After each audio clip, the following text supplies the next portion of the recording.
नमस्कार साथियों। पॉडकास्ट के माध्यम से हमने सिंधु घाटी सभ्यता को देखा। अब हम सुनेंगे या पढ़ेंगे वैदिक सभ्यता के विषय में। हम जानकारियाँ देखेंगे, कुछ फैक्चुअल इन्फॉर्मेशन देखेंगे। वैदिक सभ्यता, सिंधु घाटी सभ्यता हमने देखी। सिंधु घाटी सभ्यता में उसके पतन के कारण देखे। पतन के कारणों में हमने एक कारण देखा था आर्यों का आगमन या आर्यों का आक्रमण। आर्यों का आक्रमण भी उसके पतन का कारण हो सकता है, हमने ये देखा था। तो हम आगे देखेंगे कि आर्य कैसे आए, वैदिक सभ्यता का उत्थान कैसे हुआ, वैदिक सभ्यता के दो भाग कैसे हैं, एक उत्तर वैदिक और एक ऋग्वैदिक काल, दो काल हैं, इनका कालखंड क्या है। इन सारी चीज़ों के विषय में हम जानकारियाँ प्राप्त करेंगे। सबसे पहले देखते हैं वैदिक सभ्यता में सबसे पहला शब्द है वेद। वेद शब्द का अर्थ होता है ज्ञान, है ना। वेद शब्द का अर्थ होता है ज्ञान, और वैदिक सभ्यता यानी ज्ञानियों की सभ्यता हम इसे कह सकते हैं। वहीं बात करें हम भारतीय परंपरा में, वेदों को अपौरुषेय कहा गया है। ब्रह्मा ने कुछ ऋषियों को मंत्रों का प्रकाश दिया, ऋषियों ने अपने शिष्यों को बताया। ये सारी बातें इसमें बताई गई हैं। कालांतर में वेद व्यास ने इस ज्ञान को संकलित कर लिया। ये सारी चीज़ें वेदों में भी हमें मिलती है। इसी कारण वेदों को श्रुति भी कहा जाता है। जो ऋग्वैदिक काल है उसका कालखंड क्या है? आमतौर पर हमने अभी तक देखा था कि हमें कोई लिखित जानकारियाँ प्राप्त नहीं हुई थी सिंधु घाटी सभ्यता या उससे पूर्व की, लेकिन अब हमें एक लिखित जानकारी और साक्ष्य प्राप्त होता है। सबसे महत्वपूर्ण साक्ष्य है हमारा ऋग्वेद। 4 वेद हैं, उनमें सबसे पुराना वेद है ऋग्वेद। ऋग्वेद से हमें वैदिक कालीन संस्कृति की सभी जानकारियाँ प्राप्त होती हैं। उसके कालखंड की जानकारी भी हमें ऋग्वेद से ही प्राप्त होती है। तो हम देखते हैं कि उसका कालखंड क्या माना गया है। असल में वैदिक काल का कालखंड जो है वह 2 खंडों में माना गया है। वैदिक काल जो है उसका कालखंड 1500 ईसा पूर्व से 1000 ईसा पूर्व माना गया है। वहीं उत्तर वैदिक काल जो है उसका कालखंड मोटा मोटा 1000 से लेकर 600 ईसा पूर्व तक माना गया है, जब तक कि जैन धर्म या बौद्ध धर्म आए नहीं तब तक। आगे इनके विषय में यदि हम बात करें तो वेद हमने देखे 4 वेद है, ऋग्वेद, यजुर्वेद, सामवेद और अथर्ववेद।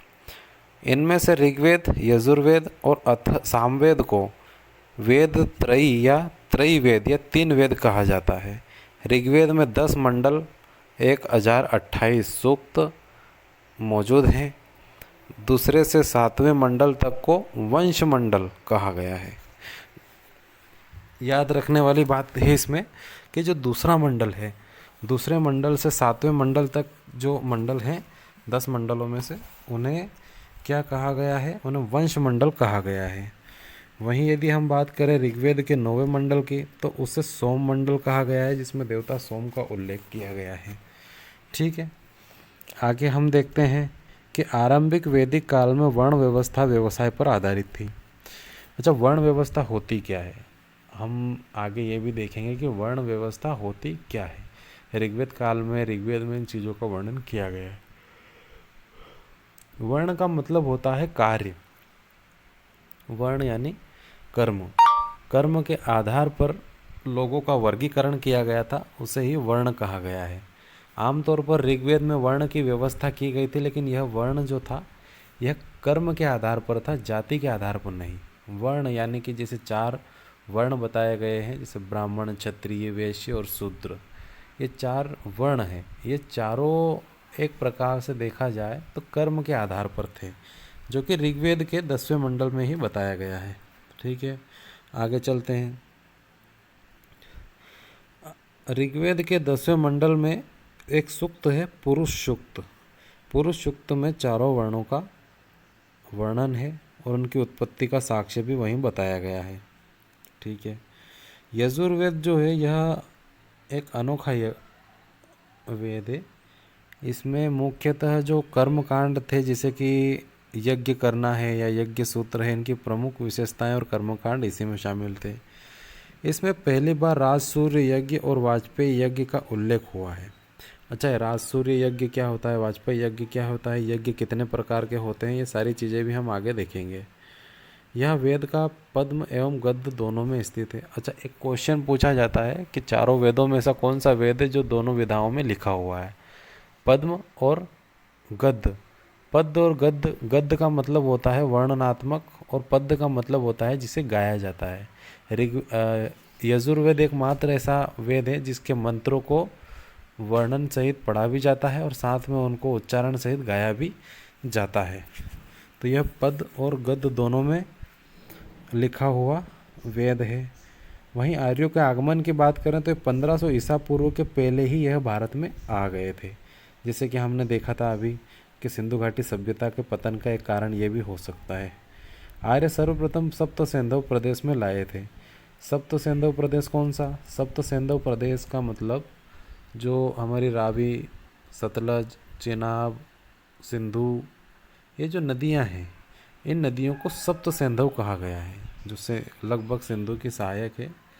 इन्हें सप्त सिंधु और इनके आसपास का जो क्षेत्र है इसे सप्त सिंधु का प्रदेश कहा गया है। तो ये जब ईरान, लगभग मध्य एशिया से जब आर्य आए थे तो सबसे पहले ये इसी भाग में आए, क्योंकि भारत का लगभग 80% हिस्सा जो है वह कहीं पर्वत और कहीं समुद्रों से घिरा हुआ है, इसलिए उधर से आना संभव ही नहीं है। उत्तर में हिमालय है, पूर्व में बंगाल की खाड़ी है, तो दक्षिण में हमारा अरब सागर आ गया है, अरब सागर। और पश्चिम की बात करें तो यहाँ नहीं, दक्षिण की बात करें तो वहाँ पर हिंद महासागर और पश्चिम में अरब सागर आ गया है, इसलिए ये तीनों ओर से घिरा हुआ है। एक ही भाग बचता है इसका पश्चिमोत्तर क्षेत्र, जिसे सप्त सिंधु या ये जो गुजरात पंजाब का जो क्षेत्र है यही बचता है। यहीं से व्यक्ति आ सकते थे, तो ये भी यहीं से आए, सारे आक्रांता भी इधर से ही आए थे। तो सबसे पहले आर्य 1500 ईसा पूर्व से पहले ही आए। आर्य सर्वप्रथम सप्त सिंधु में आए। आर्य शब्द का अर्थ श्रेष्ठ होता है। आर्य जो शब्द है इसका अर्थ होता है श्रेष्ठ, श्रेष्ठ या उत्तम व्यक्ति, ऐसा कुछ कहा जाता है। सुदास एक व्यक्ति था, एक राजा था सुदास ने अनार्यों को पराजित किया था, ऐसा कहा जाता है। तो सुदास एक राजा था और इस राजा के विषय में एक दसराज युद्ध है जो कि बड़ा ही प्रसिद्ध युद्ध है। परुष्णी नदी है, पुरानी एक नदी है जिसका नाम परुष्णी था और वर्तमान में इसे रावी नदी जो के नाम से हम जानते हैं। इसके तट पर सुदास और 10 राजाओं के बीच में एक युद्ध लड़ा गया था। असल में यह युद्ध जो था यह 2 ब्राह्मणों या 2 ऋषियों के मध्य का युद्ध था, उनके मतभेदों का बीच युद्ध था, लेकिन उनने इनकी सहायता लेकर यह युद्ध लड़ा और अंततः जो दशराज युद्ध में सुदास की जीत हुई और आगे चलकर इसी के वंशज जो थे वह महाभारत के जो भरत कुल के वंशज है वो कहलाए। आर्यों का आगमन 1500 से पहले हो चुका था, ये बात सत्य है। ऋग्वैदिक काल की सबसे महत्वपूर्ण नदी जो थी वह सिंधु थी। इससे पहले सरस्वती के भी साक्ष्य मिले हैं, लेकिन वो विलुप्त ही थी। ऋग्वेद के 3रे मंडल में गायत्री मंत्र का उल्लेख है। ऋग्वेद के 3रे मंडल में गायत्री मंत्र और ऋग्वेद के 10वें मंडल में नदी सूक्त है। ऋग्वेद में सर्वाधिक जो पवित्र नदी बताई गई है वह सरस्वती नदी को कहा गया। यह नदियों की माता कहा गया, यानी कि जिस समय ऋग्वेद की रचना की गई है उस समय पर सरस्वती नदी अपने प्रवाहमान गति में थी, अर्थात उस समय वह विलुप्त शायद नहीं हुई होगी। ऋग्वेद में ऋचाओं के पढ़ने वाला जो ऋषि होता है उसको होत्र कहा जाता है। यजुर्वेद के पाठकर्ता जो होते हैं उन्हें अर्धायु कहा जाता है और वहीं सामवेद के जो पाठकर्ता होते हैं उन्हें उदागात्र या उद्गाता कहा जाता है। सबसे नया वेद जो है वह अथर्ववेद है। नया 2 शब्द है, एक नया और एक बाद का। अथर्ववेद तीनों वेद के बाद का वेद है और सबसे नया वेद है। बाद क्योंकि बाद में लिखा गया है तो जाहिर सी वेद है कि नया तो होना ही है। अथर्ववेद की यदि बात करें इसकी रचना की तो यह लगभग उत्तर वैदिक काल के समय लिखा गया और इसकी भी रचना में काफ़ी लोगों का योगदान रहा है। अथर्ववेद में कर्मकांड, जादू टोना, भूत प्रेत आदि चीज़ों, वशीकरण आदि चीज़ें इसमें दी गई है या उनके विषय में बातें बताई गई हैं। ये जो बाकी के 3 वेद है जिसे हम वेद त्रयी कहते हैं उनमें नहीं आता है। तंत्र मंत्र का उल्लेख, वेदों की टीकाओं को ब्राह्मण ग्रंथ कहा जाता है। असल में जो वेद होते हैं उन्हें समझने के लिए अन्य उपग्रंथों की रचना की गई जिन्हें ब्राह्मण ग्रंथ कहा जाता है। 6 प्रकार के ब्राह्मण ग्रंथ है, हम आगे चलकर उन्हें भी देखेंगे।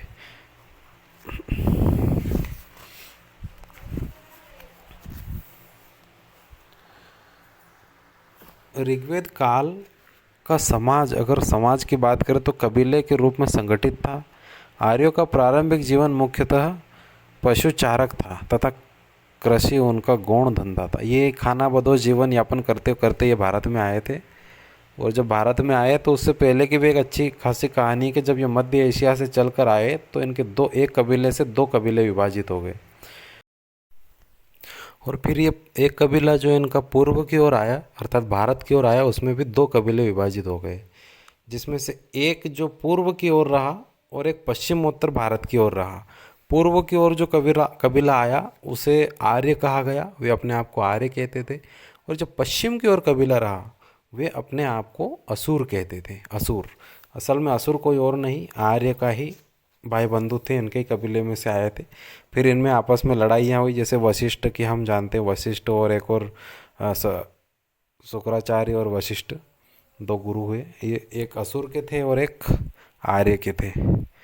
तो आर्यों का प्रारंभिक जीवन जो था वो पशुचारक था। ये खाना बदोश जीवन जीते जीते भारत में आए थे। भरत कुल के पुरोहित वशिष्ठ थे। आर्यों ने घोड़ों का, जो घोड़े थे, सिंधु सभ्यता में तो घोड़ों का प्रयोग जो था उन्हें पता नहीं था, लेकिन बाद में जब आर्य आए तो आर्यों ने घोड़ों के उपयोग को जाना और उन्हें रथों में इनका प्रयोग करना प्रारंभ किया। ऋग्वेद में 21 नदियों का उल्लेख किया गया है। आर्यों की सर्वाधिक प्राचीन संस्था अगर कोई है तो वह विदत है। सभा, समिति और विदत 3 प्रकार की संस्थाएं हैं जिनमें से ऋग्वेद और अथर्ववेद में इनका उल्लेख किया गया है। श्रेष्ठ लोगों की जो संस्था है उसे समिति कहते हैं। राजा को चुनने एवं पदच्युत करने का अधिकार समिति को था। इनके विषय में अगर हम विवरण के रूप में अगर पढ़ें तो हम जानेंगे कि सभा, समिति और विदत क्या थी, इनका निर्माण कैसे हुआ, इनके क्या कार्य थे, शासक पर इनका कैसे प्रभाव था, इनके सदस्यों का चयन कैसे होता था और बाद में इनकी स्थितियां कैसी रही, महिलाओं का इनमें भागीदारी थी या नहीं थी। सभा जो होती थी वह ग्राम के जो कुलीन वर्ग के लोग होते थे वही उसमें शामिल होते थे। समिति जो होती थी इसमें आम लोग भी शामिल होते थे। सभा, समिति और विदत, ये 3 प्रकार की संस्थाएं होती थी। ऋग्वेद काल में पुलिस को उग्र तथा गुप्तचर को स्पष्ट कहते थे। ऊनी कपड़े को सामूल्य कहते थे। तंबाकू का ज्ञान वैदिक काल के लोगों को नहीं था। इंद्र वैदिक काल के सबसे प्रतापी देवता थे जिन्हें किला तोड़ने वाला कहा गया है। ऋग्वेद में इंद्र का सर्वाधिक 250 बार उल्लेख हुआ है। अच्छा, देवता, मुख्य देवता जो थे ऋग्वेद के वो असल में इंद्र ही थे और 250 बार इनका उल्लेख हुआ है। इनके विषय में 250 मंत्र दिए गए हैं। अग्नि और सोम अलग अलग देवता हुए हैं, उनके विषय में भी 200 या के लगभग मंत्र हुए हैं।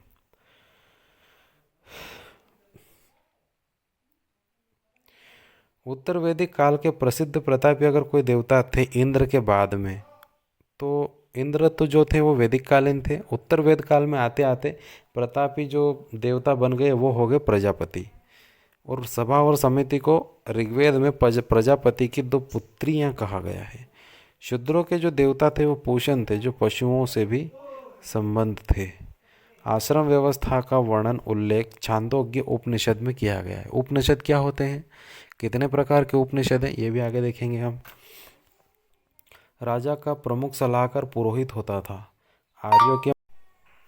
आर्यों के मनोरंजन के प्रमुख साधन जो थे संगीत, रथ दौड़, घोड़ दौड़ और द्रुत क्रीड़ा था। ऋग्वेद में नाय को वक्ता कहा जाता था। वैदिक युग में राजा अपने जनता से जो कर वसूल करते थे उसे बलि कहते थे। सर्वप्रथम कर लगाने की प्रथा उत्तर वैदिक काल में शुरू हुआ ये कि जब खाना बदोश जीवन जीते जीते ये भारत में आए, भारत में आने के बाद में पशुपालन करने लगे और कबीलों में रहने लगे, तो कबीलों में रहने के लिए कुछ संचालनकर्ताओं की आवश्यकता होने लगी। ऐसे में जो जनता थी वह किसी एक व्यक्ति को चुनती और उसे राजन घोषित करती, जिसे कुलीन या राजन कहा जाता था, और अपनी इच्छा अनुसार उन्हें कुछ वस्तु कर के रूप में या उपहार के रूप में देती थी। कुछ वस्तु, कुछ अन्न, कपड़े आदि चीज़ें उपहार के रूप में राजा को देते थे।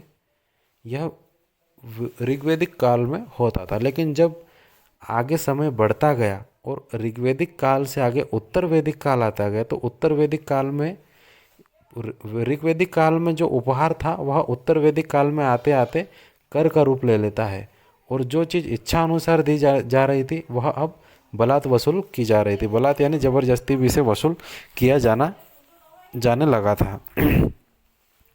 वहीं यदि हम बात करें कि मगध में निवास करने वाले लोगों को अथर्ववेद में वृत्त्या कहा गया है। वैदिक आर्यों का प्रमुख भोजन दूध और उसके उत्पाद थे, क्योंकि ये लोग पशुपालन करते थे और पशुपालन से दूध मिलता था, जो कि सूत को दही में मिलाकर करव नामक खाद्य पदार्थ बनाया जाता था। वैदिक काल में गेहूं, जौ, मूंग, तिल, उड़द और आदि अन्य फसल भी उगाई जाती थी। ऋग्वैदिक आर्यों को बढ़ईगिरी, कुम्हार, बुनकर, चर्मकार, रथकार, स्वर्णकार आदि के बारे में जानकारी थी और ये कार्य भी होते थे। लेकिन जो लोहारगिरी थी उसका कार्य ऋग्वैदिक काल में न होते हुए उत्तर वैदिक काल में होता था, क्योंकि ऋग्वैदिक काल में हमने देखा कि लोहा जो था वह प्रकाश में नहीं आया था, उसकी खोज नहीं की गई थी। आगे चलकर उत्तर वैदिक काल में 1000 से 800 ईसा पूर्व के लगभग लोहे की खोज हुई और लोहे के रत्न, आभूषण, हथियार जो भी थे, अस्त्र शस्त्र या साजो सामान बनाने लगे। तो लोहे का कार्य होने लगा और लोहे का कार्य करने वाले व्यक्ति को लोहकार कहा गया। सोने के कार्य करने वाले व्यक्ति को स्वर्णकार कहा गया। लोहकार या स्वर्णकार कोई भी हो सकता था, किसी भी वर्ग का व्यक्ति हो सकता था। जो भी होता था उसे कार्य के नाम से बुलाया जाता था। लेकिन ऋग्वैदिक काल में जो समाज या जो वर्ण जन्म के कर्म के आधार पर थे, उत्तर वैदिक काल में वह जन्म के आधार पर हो गए। यानी कि अब जो लोहार के घर पर पैदा होगा वो लोहार ही बनेगा, जबकि ऋग्वेद में जन्म के आधार पर वर्ण की कोई व्यवस्था नहीं है, उसका उल्लेख नहीं किया गया है।